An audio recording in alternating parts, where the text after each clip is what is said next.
के राष्ट्रीय अध्यक्ष जगत प्रकाश नड्डा। नड्डा जी, आपका अभिनंदन है न्यूज 18 पर। नमस्कार।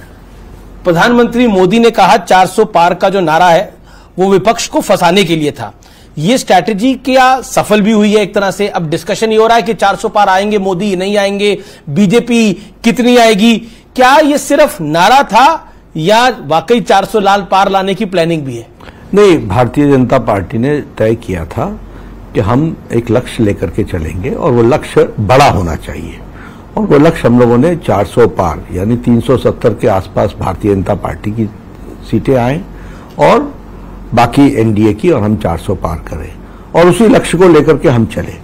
यह इसमें जो प्रधानमंत्री जी ने कहा वह उनका कहने का जो अभिप्राय भी है वो ये है कि शुरू में हमारा विपक्ष इसी बात पर उलझ गया कि 400 पार नहीं करेंगे, 400 पार नहीं करेंगे, यानी हम 400 पार लायक हैं, ये उन्होंने इनडायरेक्टली कमिट कर लिया और वो हमारी पोटेंशियलिटी, हमारा पोटेंशियल 400 पार करने वाला है और उसको वो डिबेट करते रहे और उनको ये पता ही नहीं चला कि उन्होंने ही इस बात को स्थापित कर दिया भारत की जनता में कि भारतीय जनता पार्टी इतना सामर्थ्य रखती है कि वो कर भी सकती है, इसीलिए उसको वो नकारने का प्रयास करते रहे।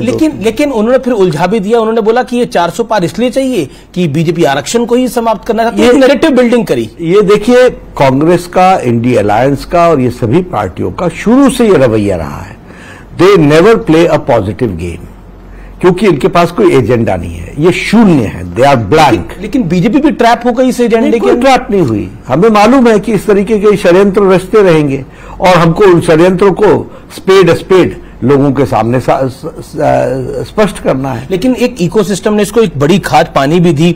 वो तो इकोसिस्टम इसी खाद पानी पर ही तो जीवित है पिछले 70 साल से, जो एक परिवार को आगे बढ़ाने के लिए हर तरीके से लगी रही है।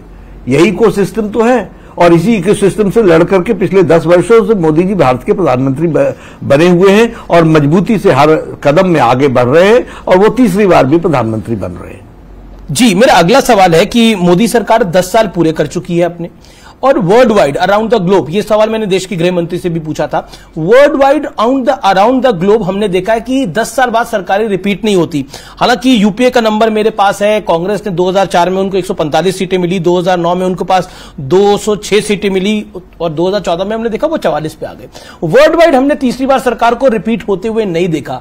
तो बतौर बीजेपी के प्रेसिडेंट, राष्ट्रीय अध्यक्ष, क्यों सरकार रिपीट होगी? ऐसा है, तीसरी बार ऐसा है, पहली बात कि भारतीय जनता पार्टी और हमारे नेता सम्मानीय नरेंद्र मोदी जी और उनके नेतृत्व में हम सत्ता पर बैठ करके भोगने नहीं आए हैं, हम सत्ता पर बैठ करके लोगों की सेवा करने के लिए आए हैं और लोगों का दुख, दर्द, तकलीफ उसको दूर करने के लिए आए हैं। और प्रधानमंत्री मोदी जी ने पिछले 10 वर्ष नहीं 12 वर्ष गुजरात के और 10 वर्ष यहां के हम जोड़ लें, उन्होंने दिन रात, पल पल, एक एक घड़ी उन्होंने जीवन का, भारत की जनता की तस्वीर, तकदीर बदलने के लिए, उनको सशक्तिकरण करने के लिए, उनको एम्पावर करने के लिए, देश को आगे ले जाने के लिए हर पल लगाया है। तो दोनों के सोच में अंतर है, क्योंकि अटल जी की सरकार भी हमने 2004 में जाती हुई देखी। उस समय एक शाइनिंग इंडिया मूवमेंट था। बार बार ऑपोजिशन एक नैरेटिव को बिल्ड कर रहा है, क्योंकि हम 6 चरण पे पहुंच चुके हैं चुनाव के। क्या ये शाइनिंग इंडिया मूवमेंट नहीं हो जाएगी भारतीय जनता पार्टी के साथ? क्या ऐसी संभावना की बात जो कुछ एक बड़ा वर्ग कर रहा है उस पर